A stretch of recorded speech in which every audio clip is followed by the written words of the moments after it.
예배 회복을 살펴보면서 구약의 성전의 회복이 그 하나님의 회복이다. 하나님이 그 백성들을 향한 그 회복으로 이렇게 그 백성들이 회복으로 보셨다. 이 부분을 좀 살펴보았죠. 그렇기 때문에 이런 어떤 그 성전의 회복을 이스라엘의 회복으로 보신 이유, 하나님의 회복이 아니고 이스라엘의 회복으로 이렇게 보셨다라는 거죠. 그래서 진정한 의미의 회복은 성전을 통해서 하나님이 그 백성들과 함께 하시는 것, 함께 하심이 진정한 의미의 회복이다. 이제 이런 어떤 의미의 말씀들을 쭉 나눠왔습니다. 그러면서 우리는 이 그 성전의 회복을 이스라엘의 회복으로 보시는 하나님의 의도가 어디에 있느냐면은, 하나님께서는 자기 백성을 성전 삼고 살기를 원하셨다라는 것이죠. 이제 그런 측면에서 보면은 이제 우리의 입장에서는 우리가 주님을 모시고 성전으로서의 삶을 살아가는 것, 이게 어떤 면에서는 신약적인 의미에서의 성전의 회복이고 또 성전된 삶이라 이렇게 이야기를 할 수 있죠. 근데 이것이 하나님의 열망이었다, 또 하나님의 원하심이고, 또 하나님이 우리를 통해서 기대하고 계시는, 우리에게 기대하고 계시는 바가 바로 그런 부분이다라는 것들을 우리가 좀 살펴봤습니다. 그런 의미가 있다라고 했죠. 자, 그러면서 우리가 오늘 이제 49페이지 이렇게 살펴보게 되어지면서 이거를 조금 더 구체적으로 좀 보기를 원하는데요. 그렇다면은 성전된 삶의 의미가 무엇인가라는 것이죠. 그래서 하나님께서 하나님의 백성들을 성전 삼고 거하신다라는 말이 어떤 뜻인가를 구약성경 출애굽기 29장 42절로 46절 말씀은요, 보다도 분명하게 이렇게 보여주고 계시다라는 거죠. 자, 출애굽기 29장 42절로 46절 말씀을 좀 한번 같이 이렇게 읽어보도록 하겠습니다. 자, 이는 너희가 대대로 여호와 앞 회방문에서 늘 드릴 번제라. 내가 거기서 너희와 만나고 내게 말하리라. 내가 거기서 이스라엘 자손을 만나리니 내 영광으로 말미암아 회막이 거룩하게 될지라. 내가 그 회막과 제단을 거룩하게 하며 아론과 그의 아들들도 거룩하게 하여 내게 제사장 직분을 행하게 하며 내가 이스라엘 자손 중에 거하여 그들의 하나님이 되리니 그들은 내가 그들의 하나님 여호와로서 그들 중에 거하려고 그들을 애굽 땅에서 인도하여 낸 줄을 알리라. 나는 그들의 하나님 여호와이니라. 자, 이 말씀은 원론적으로 보게 되어지면은 구약 성막에 관한 말씀이죠. 그러니까 다른 말로 얘기하면 모세가 하나님의 명령을 따라 지었던 그 회막에 주어졌던 하나님의 말씀이라, 그리고 그에 관한 구절이라고 이렇게 볼 수 있다라는 것이죠. 자, 그러면은 우리가 이제 이게 그 예를 들면 예루살렘 성전이라든지 신약에 성전된 우리의 몸과 도대체 어떤 연관이 있느냐라고 얘기했을 때, 이 구약의 성막이나 성전은요, 신약의 성도와 교회에 대한 그림자로서 보여졌다라는 거죠. 그래서 이게 신약적인 의미에서 보게 되어지면은 주님이 우리 안에 거하심으로써 완전히 성전된 삶을 살게 하시는 어떤 약속의 성취죠. 그래서 그 하나님이 우리에게 원하셨던 것은 성령으로 우리에게 오셔서 우리를 통치하시고 우리의 주인 되시고 우리의 삶을 보호하시고 인도하시고자 하시는 명백한 의도를 가지고 있는데, 이게 하나님의 원함이고 하나님의 어떤 그 약속의 성취라고 할 수 있어요. 그러면은 이 약속의 성취가 구약에는요 희미하게 보여지는데, 다른 말로 얘기하면 이제 그림자로 보여진다라는 거죠. 그러니까 이제 어떤 의미로 보면은 신약의 약속의 성취는 본체이고 구약의 어떤 약속들은 이제 그림자이라, 이렇게 얘기를 할 수가 있는 거죠. 그래서 그 그림자로서 성전과 성막의 역할을 보게 되어지면은 그곳에 하나님이 임하시잖아요. 그렇게 임하심으로 그곳에서 백성들을 만나시고, 만남 가운데 그 백성들을 하나님의 자녀 삼으시고 하나님의 백성들을 하나님의 의도대로 이끌어가고 계신 것을 보죠. 그래서 그게 성전, 성막의 어떤 그 의미였고, 그리고 그 성막이 의도했던 바였다라는 거죠.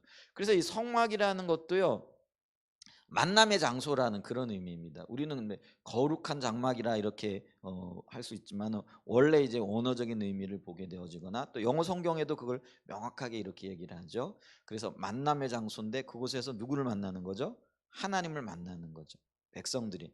그래서 이제 여러 가지 구약 시대에는 제물과 또 제사 행위들을 통해 가지고 성막에 나가게 되어지면은 그곳에서 하나님을 만나게 되어지고, 그것서 하나님을 만날 때 하나님의 의도와 의중을 알게 되어지는 이제 그런 역사들이 있게 되어지는 거죠. 이제 근데 그것이 그림자라 이렇게 얘기를 했잖아요.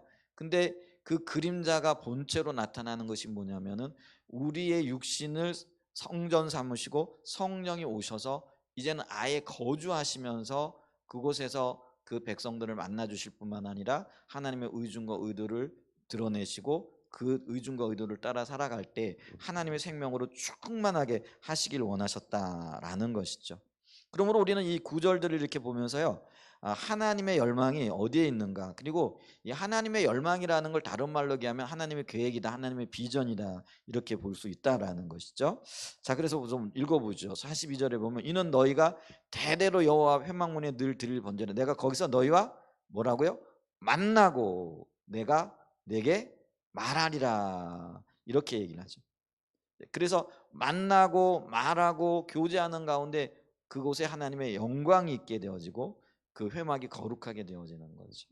그래서 오늘날 성령이 거하시는 저와 여러분이 거룩한 영광의 하나님의 성전인 줄 믿습니다. 그래서 사도 바울은 뭐예요? 너희 몸을 함부로 하지 말아라, 더럽히지 말아라, 이제 그런 어떤 말씀들을 하고 계시다라는 것들을 이렇게 기억해야 되죠.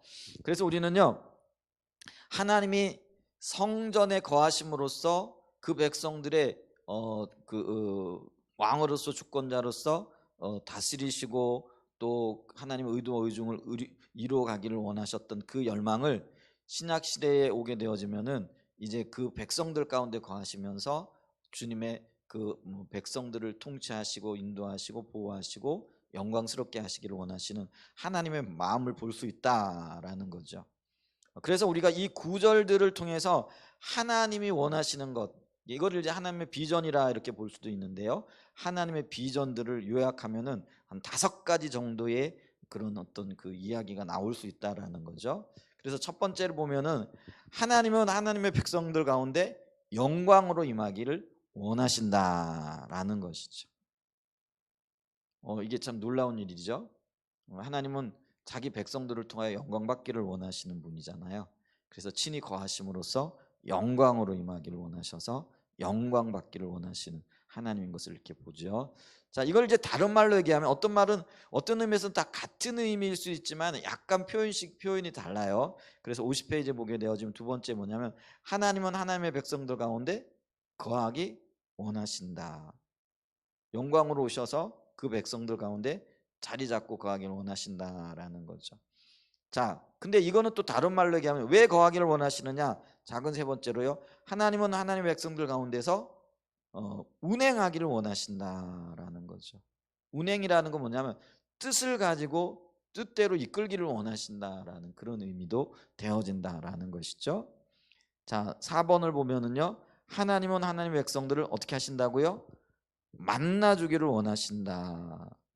근데 이 만나주기를 원하시는 게 뭐와 관련이 되어지냐면 5번째와 관련이 되어지죠. 하나님은 하나님의 백성들을 어떻게 하신다고요? 지도하기를 원하신다. 지도 그러면은 인도하시고 또 교훈하시고 바른 길을 제시하시고 또 바른 삶을 살 수 있도록 이끄신다라는 그런 의미도 이렇게 있죠. 그래서 하나님께서 우리를 인도하시기를 원하신다. 그래서 하나님은요, 하나님의 백성들이 자기 마음대로 자기 생각대로 자기 뜻대로 살기를 원치 않으신다라는 거죠. 만남 가운데 교제죠. 교제 가운데 하나님의 의도와 의중과 계획이 분명하게 드러나게 하시고 그 의도와 의중을 따라서 살아가게 하시는 거죠. 그래서 초점을 잃은 자들이 아니라 분명한 초점을 가지고 표대를 가지고 살아가게 하신다라는 거죠. 근데 그 초점과 표대가 하나님일 뿐만 아니라 하나님이 제시하신 방향이 되어져야 된다라는 것이죠. 하나님의 의도하신 바가 바로 이런 거예요.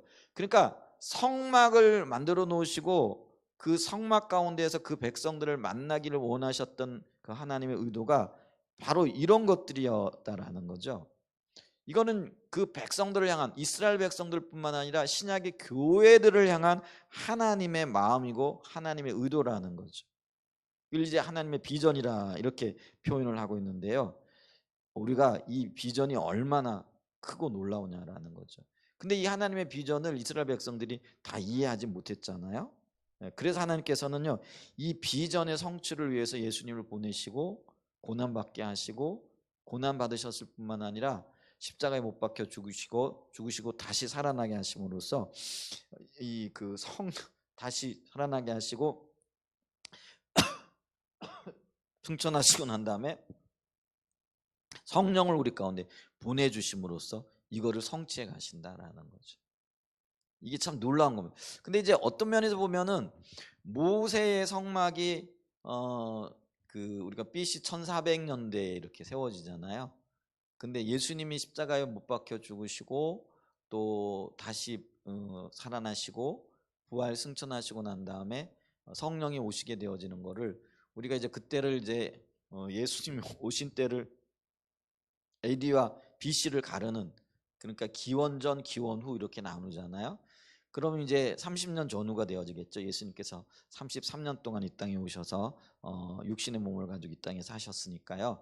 그러면 이제 AD 30년 어간 혹은 뭐 33년이라고 하기도, 어떤 분은 30년 어간이라 이렇게 얘기를 하는데, 이 하나님의 계획이요, 하나님의 마음 속에 있었던 이 계획이 실행이 되어지는데 몇 년이나 걸린 거예요? 1400년 정도나 걸린 거죠. 그래서 우리가 이 하나님의 어떤 계획을 보면은요, 우리의 어떤 짧은 그런 뭐라 그럴까요? 지혜를 가지고 혹은 우리의 어떤 조급함을 가지고는요, 참 이해하기가 너무나 힘든 것들이 참 많이 있고요.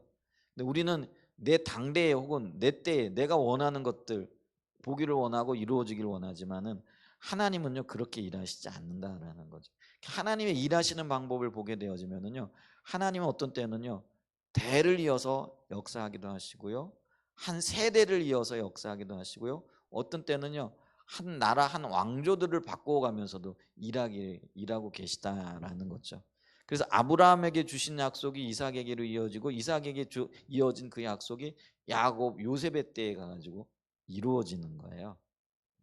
그러니까 오늘날 하나님이 일하시는 거는요, 지금 내게 주신 약속이 어떤 면에서는 내 자식들에게, 내 손주 때에 이루어질 수도 있는 것들이라는 거예요.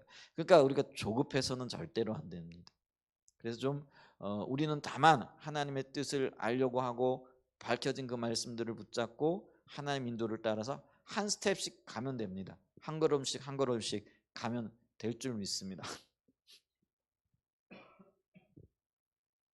이게 환절기라 그런지 이렇게 기침이 참 많이 나오네요. 코로나 걸린 건 아니니까 걱정하지 마시고요. 이게 기침이 이렇게 좀 환절기 때가 되어지고 이렇게 많이 좀 나오는 것 같습니다. 뭐 여담인데 그 마이크 소리 괜찮으세요? 오늘 저기 그 감동 있는 교회 목사님께서 본인이 음향에 대해서 잘 이렇게 아신다고 이렇게 하시더라고요. 그래서 한번 이렇게 우리 교회 와주세요 이렇게 했더니 오셔가지고 와가지고 음향을 조금 뭐 소리를 잡는다 이렇게 얘기를 하더라고요.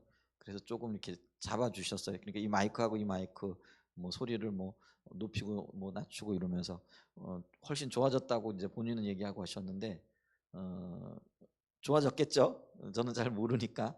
그래서 가까이 계셔서 참 좋다. 그래서 뭔 일이 있으면은 좀 불러가지고 부탁도 해야 되겠다. 그래서 영상이라든가 음향이라 영상 쪽이 전문이라고 하시더라고요. 이제 그런 어떤 이제 좋은 어떤 그런 재능을 가지고 계셔서 참 감사하다 이런 생각이 이렇게 들었습니다. 근데 아마 소리도 좀 좋아진 것 같아요. 좋아진 것 같아요. 감사하고요. 근데 이제 그런 것들을 이제 우리가 좀 배워야 되는데, 근데 그 배운다고 되는 게 아니라 귀가 있어야 되나 봐요. 뭐 소리가 어떻고 저떻고 말씀을 하시는데 저는 잘 못 알아듣겠더라고요. 네, 그런 이야기를 하는데 좋아졌다니까 참 좋습니다. 자, 다시 돌아가 가지고요. 그래서 우리는요, 그 하나님의 행하심, 하나님의 일하심을 이렇게 보면서 어떤 때는 좀 인내하고 기다리고, 그것이 내 때가 아니라 하나님의 때에 이루어질 것이라는 것들을 좀 기억해야 합니다. 그래서 이 보세요. 구약에서 약속이 이제 어떤 때는 수천 년이 지나고 수백 년이 지나고 난 다음에 신약에서 이루어지잖아요. 구속사라고 그럴 뿐만 아니라 하나님의 어떤 일들, 계획하셨던 것들이 그렇게 이루어지는 거예요. 그래서 이 성전에 그 부여되어졌던 의미죠. 그래서 회막을 말씀하시면서 내가 거기서 너희와 만나고 내게 말하리라 하셨던 그 하나님의 의도가 신약 시대에는 성령으로 우리 안에 오셔서 우리 안에서 가르치시고 보게 하시고 깨닫게 하심을 통해서 바른 길을 가게 하시는 그런 하나님의 놀라운 그 의도들, 그런 역사들이 성취되어진 것들을 이렇게 보게 되어졌다라는 것이죠. 근데 이제 문제는 뭐냐면 하나님은 그런 의도를 가지고 어떤 의미에서는 수백 년 전부터 수천 년부터 일해 오시고 그런 역사들을 이루어 오셨는데 이거를 우리가 충분히 이해하지 못하고 있다라는 거죠. 그게 이제 문제가 되어졌다라는 거죠.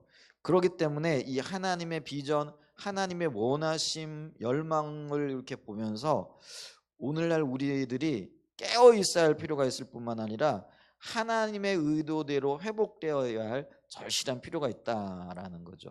하나님의 비전 아까 얘기했잖아요. 5가지를 얘기를 할 때 하나님은 백성들 가운데 영광으로 임하기를 원하시는데 우리는 하나님의 영광에 대한 어떤 개념도 없을 뿐만 아니라 그 영광을 사모하지도 그 영광 가운데 거하기를 원치 않는다라는 거죠. 아니 그런 어떤 의도 자체, 그런 어떤 하나님의 의도 자체를 깨닫지 못하고 있다라는 것이죠. 하나님은 자기 백성들 가운데 거하기를 원하시는데 우리가 하나님을 우리의 삶의 주권자의 통치자로 이렇게 모셔드리고 있느냐라는 거죠. 이론적으로는 어떤 면에서 보면은 예수 믿을 때 성령이 우리 안에 오셨다라고 이렇게 말은 하고 있을지 모르지만은 우리가 성령을 주인 삼고 성령의 인도와 통치를 받으면서 그렇게 살아가고 있느냐라는 것이죠. 그러니까 어떤 면에서는요, 우리의 삶이 성령의 인도를 따라서 성령께서 원하시는 삶을 살아가야 된다라는 개념 자체도 지금 없는 거죠. 그러니까 이게 너무나 하나님의 원하심과는 동떨어져 있는 것들을 이렇게 보잖아요. 그러니까 주님이 우리의 삶을 통치하신다, 인도하신다, 이끄신다. 그리고 주님만이 또 성령님만이 하실 수 있는 어떤 삶의 열매들이 맺혀진다. 이런 것들은요, 어떤 면에서는요, 굉장히 그 이론적인 것이 되어져 버렸다라는 거죠. 그렇기 때문에 우리가 우리의 모습을 좀 이렇게 잘 봐야 됩니다. 어쩌면 우리는 하나님의 의도 자체를 잃어버린 거죠. 그러니까 길을 잃었어요. 방향을 잃어버렸다라는 거죠. 무엇을 향해 살아야 될지, 어떻게 살아가야 할지 이런 부분들도 우리가 잃어버렸다라는 것이죠. 그래서 우리가 이런 말씀을 보면서 하나님이 이 시대를 향하신 비전, 또 나를 향하신 시대의 비전을 보면서 내가 하나님의 비전에 어떻게 동참해야 될 것인가, 이게 나의 개인의 비전인 거예요. 하나님이 하나님의 원하심을 이루어가는 영역에 있어서 나를 어떻게 사용하실 것인가에 대한 그런 어떤 그 하나님의 의도, 하나님의 그런 인도하심을 깨닫고 그 일에 동참하는 것, 이게 비전에 대한 동참이 되어질 수 있다라는 것이죠. 그래서 우리가 그렇게 먼저 깨달을 뿐만 아니라 깨닫지 못한 분들을 그 길로 인도해야 될 책임들이 저와 여러분들에게 있다라는 것들을 기억할 수 있는 은혜가 있기를 축복합니다.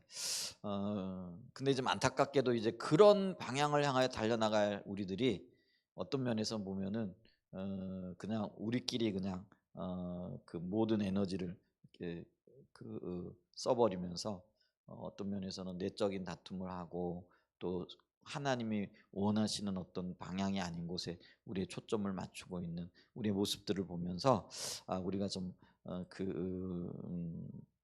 뭐라 그럴까요? 정말 주님의 도우심 가운데 깨어 있어야 되지 않을까 이렇게 생각합니다. 자, 그래서 오늘날의 교회가 무엇을 위해 삶과 시간과 에너지를 쏟아야 부어야 할지를 모르고 있다라는 거죠. 방향을 잃어버리고 정처 없이 방황하고 있는 경우들이 너무나 많다라는 거예요. 심지어 일부에서는 그 모든 에너지들 내적으로 서로 싸우고 다투는데 허비하고 있다라는 것이죠. 참 은혜가 많이 필요한 영역입니다. 우리의 모습이 지금 그런 모습이 있지 않는가 싶을 때 하나님 긍휼과 자비를 베풀어 주셔서 우리가 좀 화들짝 놀라야 됩니다. 이럴 때가 아닌데 주님의 원하심, 주님의 비전을 붙잡고 그 방향으로 달려나가야 되는데, 그래서 우리의 어떤 영적인 에너지들을 그쪽에 초점을 맞출 수 있는 그런 은혜가 있기를 간절히 소원해 봅니다. 그래서 이 성전된 삶, 이것이 어떤 의미에서 보면은 하나님이 우리에게 원하시는데 이걸 이제 현대적인 어떤 의미로 보면은요, 예배를 향한 하나님의 마음이다 이렇게 얘기할 수 있다라는 거죠. 왜냐하면 성전이 하나님께서 그 백성들을 만나 주시는 거잖아요. 그럼 오늘날의 예배의 근본 목적도 뭐예요? 예배를 통해서 하나님을 만나고 하나님 앞에 영광 돌리고 하나님의 의중과 의도를 깨닫게 되어진다라는 것이죠. 그래서 어떤 의미에서 보게 되어지면은요, 이 그 성전된 삶에 대한 어떤 이 말씀들은요, 교회와 개개인의 성도들을 향한 하나님의 그 비전이고, 이 비전은 우리의 예배를 향한 하나님의 비전이 되기도 한다라는 것이죠. 결국은 이제 그렇죠. 예배가 하나님을 만나는, 그게 근본적인 목적이 되어지기 때문에 그렇다라는 것이죠. 그래서 구약의 성전이 하나님의 백성들이 하나님께 예배드리는 곳이었기 때문에 결국은 예배 회복을 통하여 하나님을 만날 수 있다라는 것이죠. 그러니까 예배가 살아나야 그곳에서 하나님을 만날 수 있고 하나님의 의중과 의도를 우리가 알 수 있고, 그것이 우리의 비전이 되어져서 우리의 삶을 드릴 수 있게 되어진다라는 그런 의미가 되어집니다. 그래서 근본적으로 예배가 회복이 되어져야 된다라는 것이죠. 그래서 우리가 이 예배를 향한 하나님의 비전, 이것들을 좀 살펴보는 것이 필요한데, 하나님은 우리의 예배 가운데 영광으로 임하기를 원하신다라는 것이죠. 그래서 성전을 향했던 하나님의 의도와 마찬가지로 하나님께서는 우리의 예배 가운데 영광으로 임하기를 원하고 계신다라는 것이죠. 그래서 역대하 5장 13절과 14절을 좀 이렇게 읽어보면은요, 역대하 5장 13절과 14절. 나팔 부는 자와 노래하는 자들이 일제히 소리를 내어 여호와를 찬송하며 감사하는데, 나팔 불고 재금치고 모든 악기를 울리며 소리를 높여 여호와를 찬송하며 이르되 선하시도다, 그의 자비하심이 영원히 있도다 하며, 그때 여호와의 전에 구름이 가득한지라 제사장들이 그 구름으로 말미암아 능히 서서 섬기지 못하였으니 이는 여호와의 영광이 하나님의 전에 가득하더라. 자, 보세요. 여기 보면은 이제 그 예배를 드리는 여러 가지 어떤 행위들이 나타나죠. 나팔을 불고 찬양과 경배를 드리고 찬송을 하고 감사를 하고, 그렇죠? 이제 그랬더니 이게 이제 예배를 지금 드리고 있는 거예요. 예배를 드렸더니 어떤 일들이 있어요? 여호와의 전에, 성전에 구름이 가득한지라. 구름이 하나님의 임재를 지금 상징하잖아요. 이걸 이제 여호와의 영광이 가득했다, 임재가 가득했다, 이렇게 지금 표현을 해내고 있다라는 것이죠. 보세요. 역대하 15장 13절과 14절은요, 솔로몬이 성전을 완성하고 하나님께 감사 예배, 찬양 예배를 드릴 그 장면이죠. 그거를 이제 배경으로 이 말씀이 있죠. 그렇게 예배할 때, 그렇게 찬양할 때 여호와의 영광이 그 안에 가득하고 하나님이 기뻐하셨다라는 그런 의미죠. 임재로 가득했던 것들을 이렇게 봅니다. 여러분, 이게요, 오늘날 예배가 드려지는 곳에 있어야 할 어떤 면에서는요, 가장 이상적인 모습이라는 거예요. 우리가 찬양으로, 또 감사로, 또 헌금으로 드리는 예배로, 그렇죠? 우리가 예배가 여러 가지가 있잖아요. 찬양과 경배로 주님 앞에 예배를 드리기도 하고, 감사함으로 주님 앞에 예배를 드리기도 하고, 그리고 헌금의 예배도 있죠. 그래서 주님이 우리를 지켜주시고 붙잡아 주신 것들에 대한 감사함으로, 또 우리의 삶에 은혜를 베푸신 것을, 그래서 그것도 하나의 예배의 행위가 되어지죠. 근데 이렇게 하나님 앞에 예배를 드리게 되어질 때 우리의 예배가 주님이 기뻐 받으실 만한 예배, 그리고 흠없는 예배, 주님이 보실 때에 흡족한 예배가 되어지면은요, 반드시 하나님이 그 예배 가운데 임하신다라는 거죠. 그러면은요, 그 임하심의 증거들이 여호와의 영광이 가득했다, 구름이 가득했다, 이렇게 얘기를 하는데, 그 임재에 하나님이 함께 하시게 되어지면은요, 그것에 놀라운 은혜가 있게 되어지잖아요.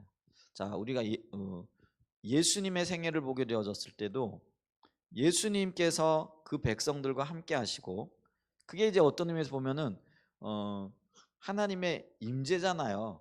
임재는 하나님이 그 백성들과 함께 하시는 거고, 예수님이 그 백성들과 함께 하시죠. 함께 하시면서 말씀을 가르치시고 말씀을 가르치시고 난 다음에 그 말씀을 뒷받침하시기 위해서라도 하나님이 함께 하시는 증거들을 드러내세요.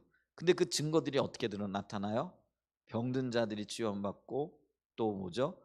이 나병 환자가, 나병이라는 것은 그 도저히 고칠 수 없는 질병으로, 불치병으로 인식되었던 병들이잖아요. 그 병들이 치유되어지고, 또 소경이 눈을 뜨고, 귀머거리가 듣게 되어지고, 벙어니가 말을 하게 되어지고, 심지어는 죽었던 자들이 살아나게 되어지는 거죠. 죽어가는 자가 치유받은 게 아니라 이미 죽었어요. 심지어는 나사로 같은 경우는 어떻습니까? 무덤에 들어가 가지고 나흘이나 되어져서 썩은 내가 날 정도로, 그런, 그 형제들이 볼 때 그 마리아와 마르다가 볼 때도 죽은 지 이미 나흘이기 때문에, 팔레스타인은 기후가 뜨겁기 때문에 시체가 빨리 부패하잖아요. 그래서 이미 냄새가 납니다. 냄새 나는 그 시체도요, 주님이 영광으로 주님이 함께 하시고, 또 주님이 그 백성들과 함께 하시니까 살아나게 되어지는 놀라운 역사들이 있게 되어지는 거예요. 그게 주님의 함께 하심, 그 영광의 임재, 하나님이 그 백성들과 함께 하시게 되어지면은요, 그런 놀라운 어떤 변화들이, 회복이, 치유가 있어요. 근데 그것보다 더 놀라운 게 뭐냐면은요, 우리의 심령의 회복과 치유가 일어나는 거죠.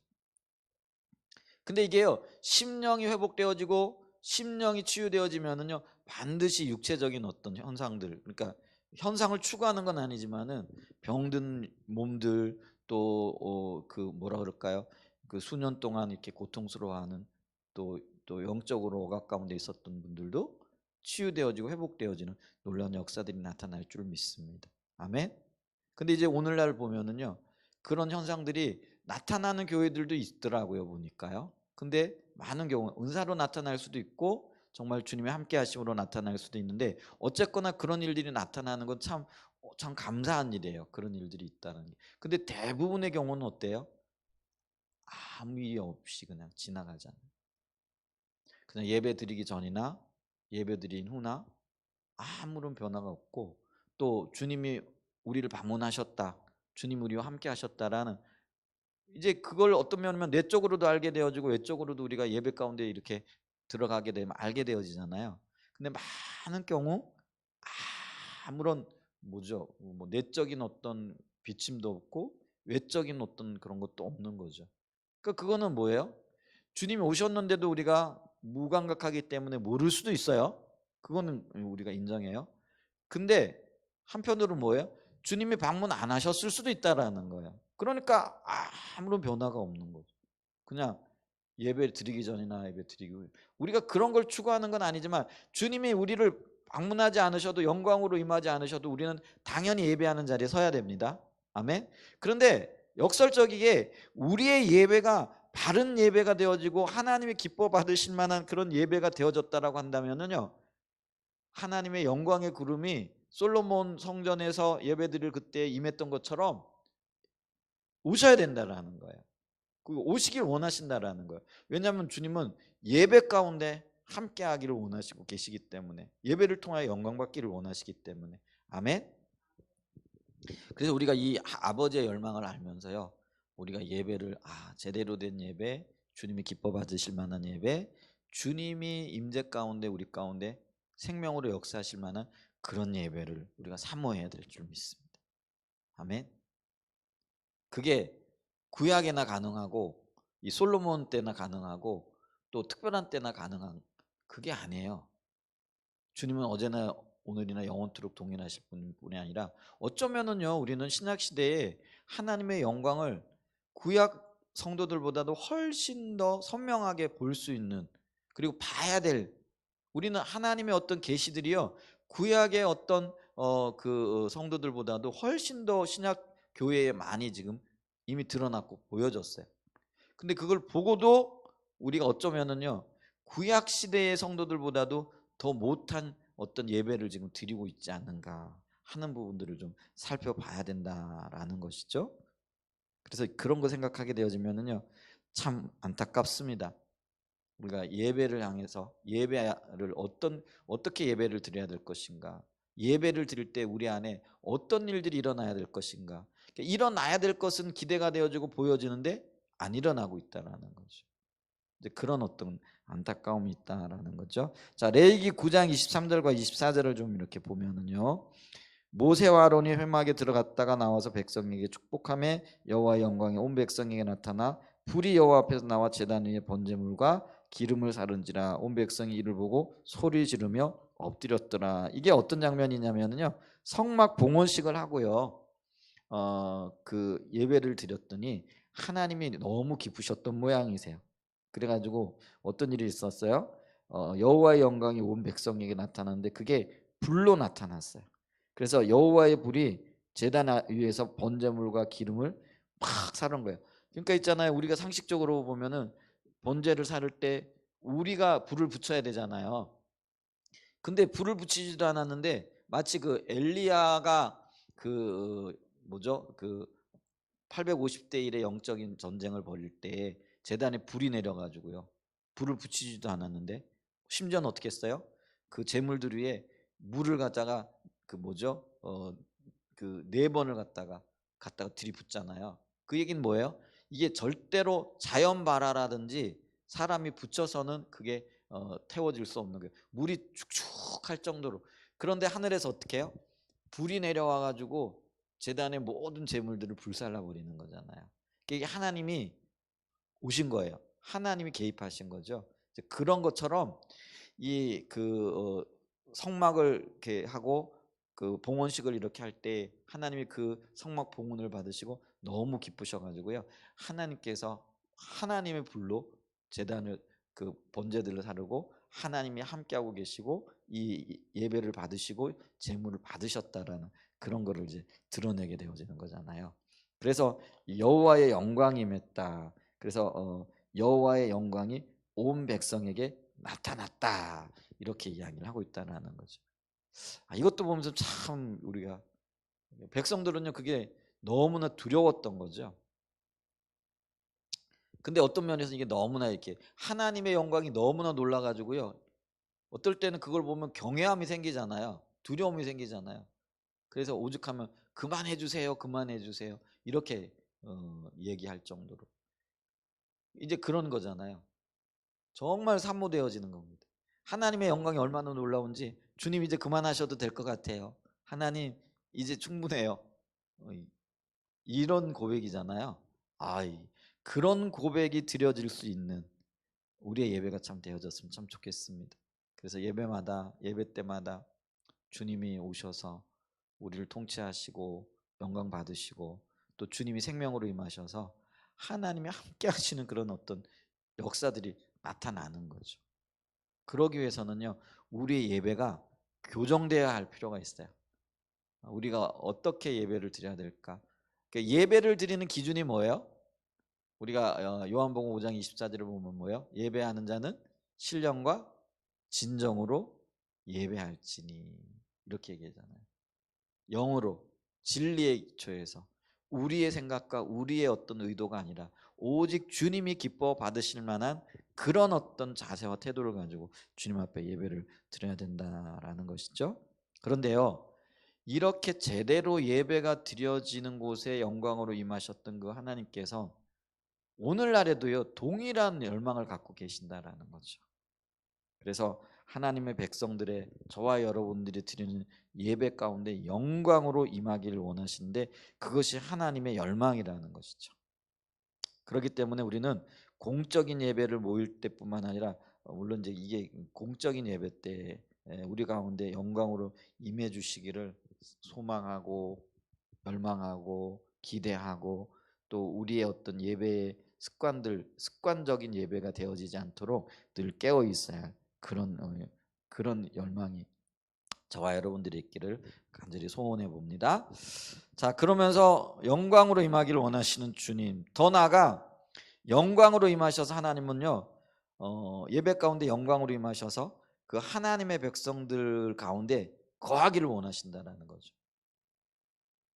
그 예배 가운데 하나님의 그 거하심으로 함께하기를 원하고 계신다라는 거죠. 자, 예배 가운데 거한다라는 건 이제 임재와 굉장히 밀접한 연관이 있잖아요. 근데 그 하나님의 임재는요 그 백성들과 함께 하시는 거잖아요. 그래서 굉장히 어떤 중요한 그래서 어떤 면에서는 우리의 신앙생활에 하나님의 임재가 함께하는 것, 그 이제 다른 말로 얘기하면 하나님 영광이 함께하는 거다 이렇게도 얘기할 수 있는데요. 굉장히 중요한 요소 중에 하나라는 거죠. 그러면서 하나님께서는 그 제사장들에게도 이스라엘 백성들을 위해 축복하라고 하셨어요. 그러면서 그 축복하는데 그 축복의 내용이 뭐냐면은요. 하나님의 임재가 그들에게 함께 하시도록 축복하라고 하셨다라는 거죠. 우리가 민수기 6장 22절 이 부분을 제사장의 축복이라 이렇게 얘기를 해요. 그래서 하나님께서 아론을 통하여 제사장들에게 축복하라라고. 자 보세요. 여기 보면 여호와께서 모세에게 말씀하여 이르시되 아론과 그의 아들들에게 말하여 이르기를 너희는 이스라엘 자손을 위하여 이렇게 축복하여 이르되. 요게 그래서 제사장의 축복이라 그래요. 그래서 굉장히 중요해요. 자 여호와는 내게 복을 주시며 너를 지키기를 원하며 여호와는 그의 얼굴을 내게 비추사 은혜 베푸시기를 원하며 여호와는 그의 얼굴을 내게 향하여 드사 평강 주시기를 원하노라 할지니라 하라. 27절까지 좀 보죠. 그들은 이같이 내 이름으로 이스라엘 자손에게 축복할지니 내가 그들에게 복을 주리라. 근데 이 축복의 핵심이 뭐냐면은요. 여호와는 그의 얼굴을 내게 비추사 은혜 베푸시기를 원하며 25절입니다. 25절이 뭐야? 여호와는 그의 얼굴을 내게 비추사 은혜 베푸시기를 원하며. 얼굴을 내게 비춘다는 그 말이 뭐냐면은요. 하나님의 임재로 그 백성들 가운데 함께하길 원하신다라는 그런 의미가 되어지는 거예요. 그래서 그 주님의 얼굴을 구하라 이렇게. 그래서 우리 구약 성경에도 의외로요. 하나님의 얼굴을 구하라 이렇게 말씀을 하시거든요. 얼굴을 구한다라는 게 하나님 그분을 구한다라는 거고 주님의 임재를 구한다라는 그분 자신을 구한다라는 그런 의미가 된다라는 거죠. 그래서 그의 얼굴을 내게 비추심으로 하나님의 가장 큰 은혜가 너희들에게 베풀어지기를 원한다. 그래서 이 그 제사장의 축복의 핵심이 하나님의 임재와 관련이 되어져 있다라는 것들을 우리가 기억해야 된다라는 것이죠. 이처럼 그 백성들에게 가장 중요한 것이 하나님의 임재였듯이요. 오늘날 그 예배 회복과 교회 회복을 위해서도 가장 중요한 게 뭐냐면은요. 하나님께서 그 백성들 가운데 임재하시는 겁니다. 그리고 하나님의 임재가 회복되어지는 것이다라는 것이죠. 아멘. 그래서 그게 굉장히 중요해요. 자, 다니엘서 9장 17절과 19절을 읽어보라. 그러면서 답하라 이렇게 얘기를 하고 있어요. 자, 다니엘서 9장 17절로 19절을 좀 한번 읽어보겠습니다. 그러하온즉 우리 하나님이여 지금 주의 종의 기도와 간구를 들으시고 주를 위하여 주의 얼굴빛을 주의 황폐한 성소에 비추시옵소서. 나의 하나님이여 귀를 기울여 들으시며 눈을 떠서 우리의 황폐한 상황과 주의 이름으로 일컫는 성을 보옵소서. 우리가 주 앞에서 간구하옵는 것은 우리의 공의를 의지하여 하는 것이 아니요 주의 큰 긍휼을 의지함이니이다. 주여 들으소서. 주여 용서하소서. 주여 귀를 기울이시고 행하소서. 지체하지 마옵소서. 나의 하나님이여 주 자신을 위하여 하시옵소서. 이는 주의 성과 주의 백성이 주의 이름으로 일컫는 바 됨이니이다. 자, 여기 보게 되어지면은요. 다니엘이 지금 무엇을 위해 기도하고 있느냐면은요. 그 이스라엘 백성들의 회복이에요. 정치적인 회복, 또 경제적인 회복, 영적인 회복, 아마 여기는 그 모든 것들이 이렇게 포함이 되어져 있다라는 거죠. 근데 회복을 위하여 기도하면서요. 핵심적인 게 뭐냐면요. 그게 17절이라는 거예요.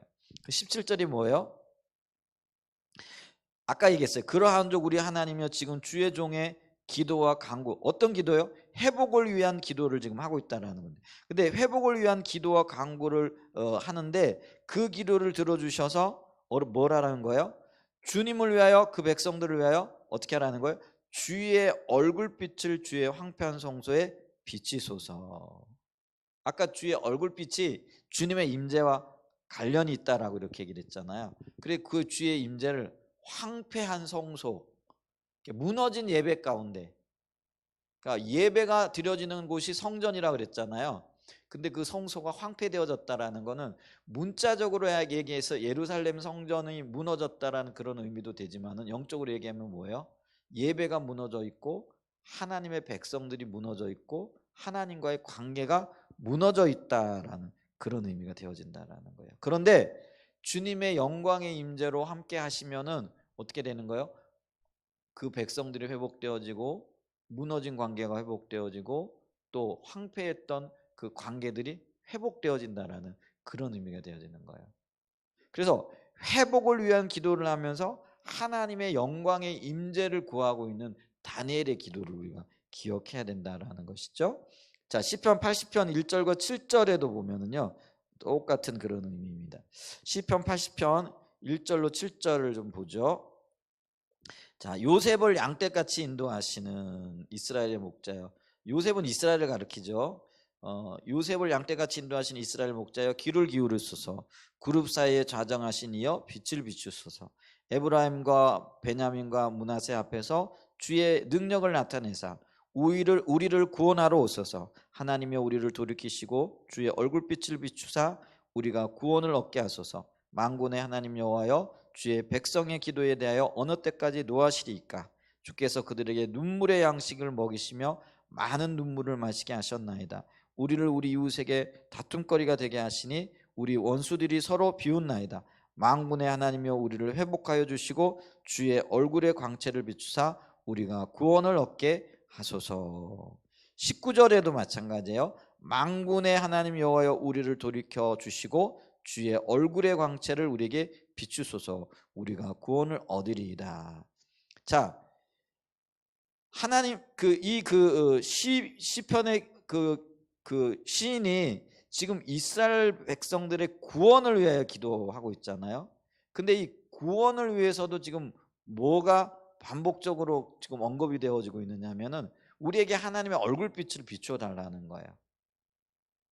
근데 이 하나님의 얼굴빛이 아까도 말씀드렸잖아요. 하나님의 임재와 관련이 되어져 있다라는 것이죠. 그래서 하나님께서 하나님의 얼굴을 비추시는 것은요, 하나님의 임재로 함께 하시는 것, 그리고 임재로 함께 하시게 되어질 때 하나님의 백성이 구원받는다는 거죠. 그래서 그 하나님의 백성을 구원하시는 것과 얼굴빛이 비추어 주시는 것이 연결되어져 있다는 거예요. 그래서 반복적으로 주의 얼굴빛을 비추어 주세요. 우리를 회복하시고 우리를 구원하시기 위하여 주님의 얼굴빛을 비추어 주옵소서, 이렇게 얘기를 하고 있는 거죠. 그래서 이 짧은 구절에 무려 4차례나 주의 얼굴빛에 대한 언급이 있다라는 것이죠.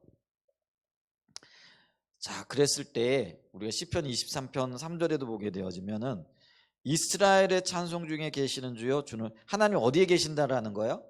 이스라엘의 찬송 중에 관.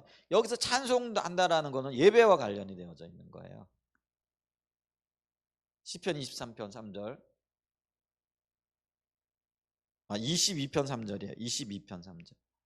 시편 22편 3절을 보게 되어지면은요. 이스라엘의 찬송 중에 계시는 주여. 하나님 어디에 계신다고요? 이스라엘의 찬송 중에. 그 얘기는요. 예배하는 백성들과 함께 하시고 예배 가운데 하나님의 영광의 임재로 함께 하신다라는 것이죠. 그래서 하나님이요, 예배 가운데 영광의 임재, 그 얼굴빛을 비추시고 그 백성들을 회복하시고 구원하고 계시다라는 것이죠. 그렇기 때문에 하나님은 예배 가운데 거하기를 원하신다. 그렇기 때문에 이스라엘 백성들이 예배가 그렇게 소중했던 것처럼 오늘 저와 여러분들 신약의 이스라엘 백성들인 하나님의 교회가 예배 가운데 회복되어지고 바른 예배를 통하여 그 가운데 거하기를 원하시는 하나님을 맞아들여야 된다라는,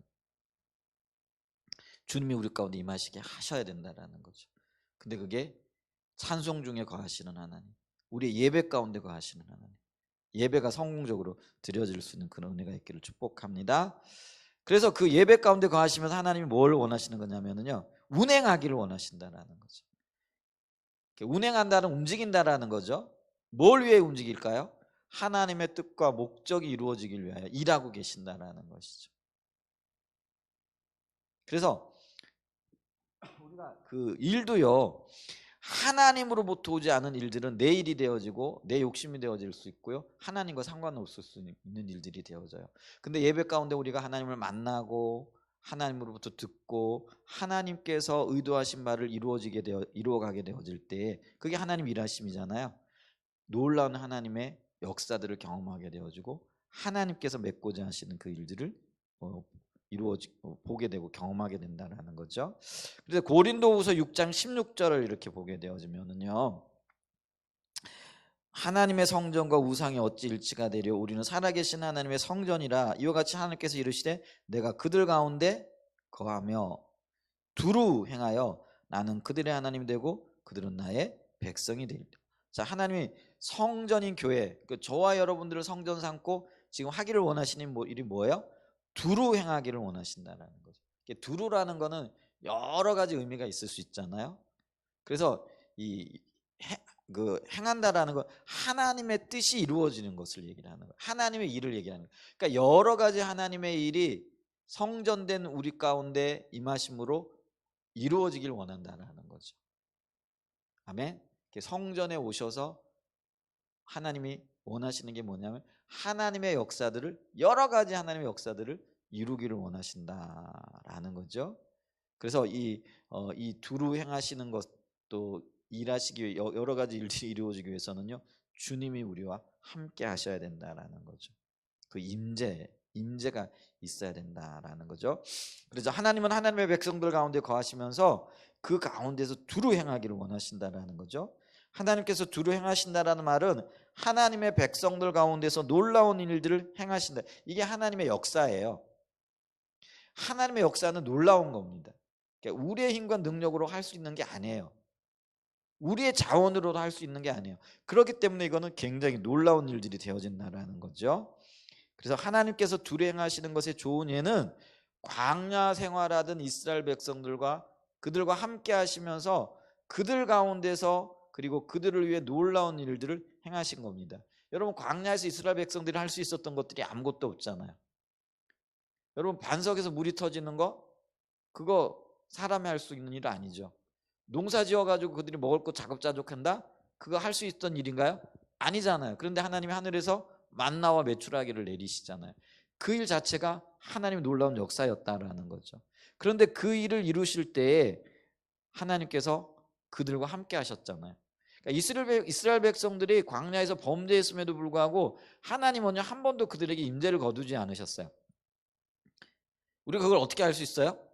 그러니까 진노 중에도 하나님 임재를 이렇게 거두지 않았다는 거예요. 왜냐하면요, 그들에게 구름 기둥과 불 기둥이 안 떠났거든요. 40년 동안. 그러니까 그들이 범죄했을 그때도. 심지어는요, 우리가 출애굽기 32장에 보게 되어지면 그 백성들이 금송아지 만들어 놓고요, 진짜 참남한 일들을 하잖아요. 그런데도 그들을 벌하시는 와중에도요, 하나님께서는 구름 기둥과 불 기둥 거두지 않으셨어요. 이게 참 놀라운 일이죠. 그러니까 하나님이 함께 하시게 되어지면, 임재하시게 되어지면 하나님의 역사들이 이루어진다라는 것이죠. 자, 그래서 두루 행하기를, 예배 가운데서 행하기를 원하신다라는 거죠. 그래서 고린도전서 14장과 24절과 26절을 읽고 초대교회 예배에서는 어떻게 하나님께서 성령을 통해 놀라운 일을 행하셨는지 우리가 한번 보라, 이렇게. 고린도전서 14장 24절과 26절을 보죠. 자, 그러나 다 예언을 하면 믿지 아니하는 자들이나 알지 못하는 자들이 들어와서 모든 사람에게 책망을 들으며 모든 사람에게 판단을 받고 그 마음에 숨은 일들이 드러나게 되므로 엎드려 하나님께 경배하며 하나님이 참으로 너희 가운데 계신다 전파하리라. 그런즉 형제들 어쩔까, 너희가 모일 때 각각 찬송시도 있으며 가르치는 말씀도 있으며 계시도 있고 방언도 있으며 통역함도 있나니 모든 것을 덕을 세우기 위해. 우선 우리가 보면은요, 초대교회 예배는요, 굉장히 뭐라 그럴까요? 성령께 집중되어져 있었던 것들을 보죠. 거기에 찬송시가 찬양과 경배를 얘기하고요, 가르치는 말은 이게 설교를 얘기를 합니다. 근데 설교를 얘기할 때 하나님께서 예언도 주시고, 계시가 예언과 밀접한 연관이 있죠. 방언도 드려지고요, 또 방언을 하게 된 통역도 있고요. 그 다음에 또 뭐 방언하고 하는 가운데 여러 가지 어떤 사건들, 역사들이 일으켜났어요. 근데 그 모든 일들을 어떻게 했다고요? 덕을 세우기 위하여 되어졌다라는 것이죠. 근데 이런 것들을 이렇게 보면서요, 이게 지금 그 초대교회 성도들이 예배 드릴 때 일어났던 어떤 일들이라는 거죠. 근데 예배를 드리게 될 때에, 자 보세요, 그 예언도 하게 되어지고, 예언을 하게 되어지니까 그들이 알지 못하는 자들이 들어와서 책망을 듣기도 하고 또 판단을 받기도 하고, 이거는 하나님께서 판단해 하시는 것들이죠. 그 마음에 숨은 일들이 나타나고, 그래서 그들이 회개하고 주님께로 돌이키고 엎드리고 경배하게 되어졌다, 그런 일들이죠. 그러면서 너희 가운데 계신다 전파되어졌다라는 일들이 이렇게 있었던 것들을 이렇게 보죠. 여러분, 그러니까 초대교회의 특징이 사도행전에 나타나는 그 교회죠. 하나님이 함께 하셨어요. 성령이 함께 하셨어요. 그러니까 이런 놀라운 일들이, 숨은 일들도 드러나고 또 그것이 전파되어지고 하나님의 영광이 나타나게 되어지는 이제 그런 역사들이 있게 되어졌다라는 거죠. 다양한 종류의 하나님의 일들이 일어났는데, 그 일들이 어떻게 했다고요? 하나님의 임재가 그걸 가능케 했다라는 것이죠. 그래서 오늘날에도요, 하나님의 임재가 있으면은요, 예배 가운데 다양한 이런 일들이 나타나요. 예언의 말씀도 선포되어지기도 하고, 또 여기 보면은 방언, 찬송시, 설교, 통역, 이런 모든 것들이 하나님의 은혜 가운데, 질서 가운데 일어나게끔 되어져 있다라는 거죠. 아멘. 그래서 우리가요, 그 예배 가운데 운행하시면서 다양한 일들을 하기를 원하시는 성령의 마음, 하나님의 의도를 알아요. 그리고 우리가 그 우리의 예배 가운데도 우리가 할 수 없는, 하나님만이 하실 수 있는 그 일들이 예배 가운데 더 많이 나타나고 이루어지기를 갈망하고 소망해야 될 줄 믿습니다. 아멘. 특별히 부흥기에는요, 이런 일들이 참 많이 나타났죠. 그러니까 요한 웨슬레 시대에 영국에 놀라운 부흥이 있었고, 조나단 에드워드 때도요, 미국의 제1차 대각성 운동이라든지 제2차 대각, 이게 이제 부흥 운동이잖아요. 그때는요, 참 교회 안에요, 진짜 많은 일들이 예배 드리면서요 나타났어요. 지금은 너무 잠잠하죠. 그래서 오늘날에도요, 다시 한번 하나님의 놀라운 부흥이 일어나야 됩니다. 그것이 사람들을 돌이키게 하고요, 각성하게 해요. 깨어나게 한다라는 거죠. 오늘날 정말 그런 것들을 사모하고 우리가 기도하며 서야 될 줄 믿습니다. 자, 그러면서 하나님은요, 궁극적으로는 뭐냐면은 예배 가운데 그 백성들을 만나기를 원하신다는 거죠. 그거는 이제 뭐 예배 어떤 의미에서 보게 되어지면은요, 하나님이 가장 중요하게, 그리고 예배의 목적이 또 뭐예요? 만나기를 원하는 거죠. 그 백성들을 만나기를 원했다라는 거죠. 그러니까 예배 드릴 때 어떤 일들이 일어나냐면, 출애굽기 33장 7절로 11절에 보면은요, 모세가 항상 장막을 쳐요 짐 밖에 쳐서, 왜 짐 밖에 장막을 쳤느냐면은요, 그때 금송아지 사건으로 인해서 진이 오염되어졌어요. 그러니까 죄 가운데 있게 되어졌다라는 거죠. 그래서 이게 좀 우리가 그 부분 필요해요. 우리 안에 어떤 죄악들이 있으면은요, 그런 부분들을 좀 살펴볼 필요도 있고요. 어떤 때는 이제 환경이나 이런 것들을 좀 뭐라 그럴까요? 상기시킨다 그럴까요? 이제 그런 것도 필요해요. 그래서 그 평상시에 드리던 그런 장막이 아니고요, 다른 장막을 세워가지고 그곳으로 모세가 나갔던 거죠. 그래서 짐 밖에 쳐서 짐과 멀리 떠나게 하고 회막에라 이름하니 여호와를 앙모하는 자는 다 짐 바깥 회막으로 나아가면, 여기 보면 여호와를 뭐 어떻게 하는 자요? 어떤 사람들이 회막으로 나갔어요? 여호와를 앙모하는 자가 그 구별된 회막으로 나갔더라라는 거죠. 그래서 하나님을 사랑하는 자들은요, 구별된 장소를 우리가 좀 찾을 필요가 있어요. 자, 모세가 회막으로 나갈 때 백성이 다 일어나 자기 장막문에 서서 모세가 회막문에 들어가기까지 바라보며, 모세가 회막에 들어갈 때 구름 기둥이 내려 회막문에 서며 여호와께서 모세와 말씀하시니 모든 백성이 회막문에 구름 기둥이 서 있는 것을 보고 다 일어나 각기 장막문에 서서 예배하며 사람이 자기 친구와 이야기함 같이 여호와께서는 모세와 대면하여 말씀하시며 모세는 진으로 돌아오니 눈의 아들 젊은 수종자 여호와는 회막을 떠나지 아니하니라. 자, 모세가 회막에 들어갈 때요, 어떻게 했다고요? 구름 기둥이 내렸다라는 거죠. 주님의 임재가 있었죠. 그리고 그곳에 예배를 드렸어요. 근데 예배를 드리고 난 다음에 하나님께서 모세를 만나 주셨는데 마치 친구를 대하듯이 만나 주셨다. 이게 최고의 영광 아닐까요? 아마 모세는 어떤 면에서는요, 다윗도 하나님 앞에 참 칭송을 받은, 내가 그 다윗을 만나니 내 마음에 합한 자라, 그렇게 다윗을 인정해 주셨죠. 근데 모세는요 그 정도가 아니에요. 친구처럼 대면하여 보았더라. 야, 하나님을 친구처럼 만날 수 있다. 이게 참 엄청난 일이죠. 근데 하나님이 모세를 그렇게 지금 인정해주고 계시다라는 거죠. 사람이 자기의 친구와 이야기한 같이 여호와께서는 모세와 대면하여 말씀하셨다.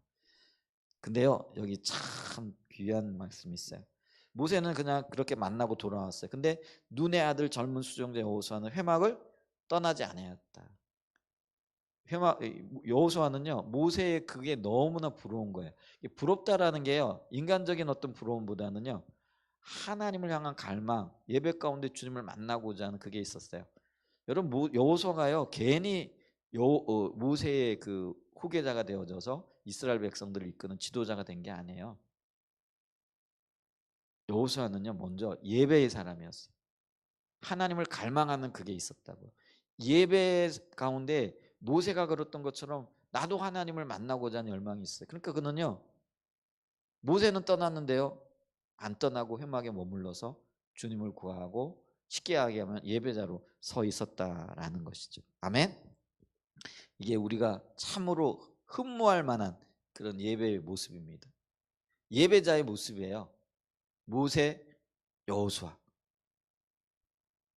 구별된 자리를 찾고 그렇게 살아가는 거죠. 아멘. 자, 그러면서 이제 오늘 마지막으로 보기를 원하는 건 뭐냐면, 자, 그렇게 그 하나님의 영광, 또 하나님께서 그 오셔서 그 백성들을 만나 주실 때 이제 그 만남의 목적이 뭔 거예요? 하나님의 백성들을 예배를 통해 그들을 인도하시고 지도하시기 위함이라는 거예요. 방향을 제시해 주시고 어떻게 살아야 할 것인가에 대한 구체적인 인도를 보여주기를 원하셨다라는 것이죠. 아멘. 그래서 신명기 1장 33절에 보면은 그는 너희보다 먼저 그 길을 가시며 장막 칠 곳을 찾으시고 밤에는 불로 낮에는 구름으로 너희가 갈 길을 지시하신 자이니라. 하나님 어떤 분이에요? 먼저 그 길을 가시고 먼저 찾으시고 먼저 앞서가시면서 갈 길을 지시한 자이다라는 거예요. 그러니까 하나님은요 그 백성들을 인도하시고 또 이끄시고 또 하나님의 길 가운데로 뭐랄까요? 지시하시면서 우리가 그 길 가운데로 가길 원하는 거예요. 여러분 그게 생명의 길이기 때문에 그래요. 아멘. 그래서 주님은요 우리를 만나셨어요. 만나가지고 생명의 길로 우리를 이끌기를 원하셨다라는 것이죠. 그래서 있잖아요. 우리가 갈 길을 몰라 방황하고 어떻게 살아야 할지 모를 때 우리는요 어떻게 해야 되냐면 예배의 자리에 서야 됩니다. 그리고 거기서 주님을 만나야 돼요.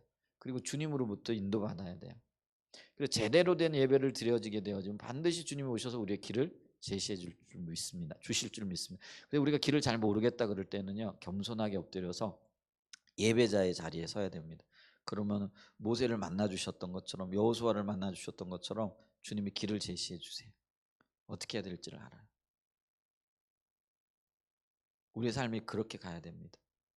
그러니까 예배를 향한 하나님의 그 갈망을 우리가 이해하고 예배 가운데 하나님의 열망을 우리가 이해하고 그 열망 가운데 서게 되어질 때 이 예배를 통하여 주님을 만나고 길을 인도받고 또 그것이 가장 안전한 길이 되어지는 역사들이 있게 되어질 줄 믿습니다. 그래서 우리는요 예배하는 게 다른 말로 얘기하면 얼굴 구하는 삶과 굉장히 민첩하게 연관이 있다라는 거죠. 얼굴을 구하는 자들, 주님을 찾는 자들, 기도하는 자들은 그 예배하는 자들이다라는 것들을 우리가 기억해야 될 줄 믿습니다. 그래서 있잖아요. 예배 회복이 다른 모든 것들의 기초가 되어집니다. 예배가. 그래서 우리가 예배 회복의 자리로 나가야 될 줄 믿습니다. 아멘. 그러니까 예배를 기뻐 받으시길 원하시는 그 예배를 향한 하나님의 마음 이것을 우리가 좀 살펴보면서요.